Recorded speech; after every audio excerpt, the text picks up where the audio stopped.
তো গাইস আজকে গিয়েছিলাম বাইদারা সোসাইটি ডিপ্লোম্যাটিক জোনে। আসলে এখানে আমার অনেক পুরনো স্মৃতি রয়েছে, যার কারণে এই জায়গাটা আমি খুব মিস করেছি। আর অবশেষে কিন্তু আমি সেখানে নামাজের জন্য এসেছিলাম। আর বাইদারা সোসাইটি হচ্ছে ঢাকা সিটির সব থেকে সেফ জোন, আর জায়গাটা কিন্তু খুবই চমৎকারভাবে স্থাপন করেছে। আসলে ভিতরের দৃশ্যটা দেখো, কত সুন্দরভাবে ভিতরে ডিজাইন করেছে। আর সকল মানুষ দেখো এই যে সুন্দরভাবে যে যার মতো নামাজ পড়তেছিল। আর আমি কিন্তু নামাজ শেষ করে বাইরের দিকে যাচ্ছি, আর বাইরের দিকটা দেখো, wow, very nice, very nice. কত সুন্দর এনভায়রনমেন্ট দেখো। আসলে সবুজে ঘেরা চতুর্পাশ, আর মসজিদের ফ্রন্ট সাইডটা কিন্তু খুবই সুন্দর ছিল। আর যার কারণে আমি ভিতর সাইডে, যে ভিতরে কিন্তু পার্ক আছে, যার পার্কটা কিন্তু আরও অনেক সুন্দর।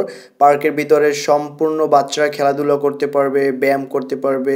তারপর এই যে দেখো একটা গাছ কত সুন্দরভাবে মানে ছাতার মতো করে ডিজাইন করেছে। আমি বৃষ্টি পড়তেছিল তখন, আমি কিন্তু নিচে ঢুকেছিলাম যে আসলে বৃষ্টি যাতে আমার গায়ে না পড়ে। খুবই সুন্দর গাছটা। আর সেখান থেকে দেখো এই যে চলে আসলাম আমি গেটের দিকে। আসলে একটু পরেই আমি এখন বাইরে চলে যাব। ওয়াও!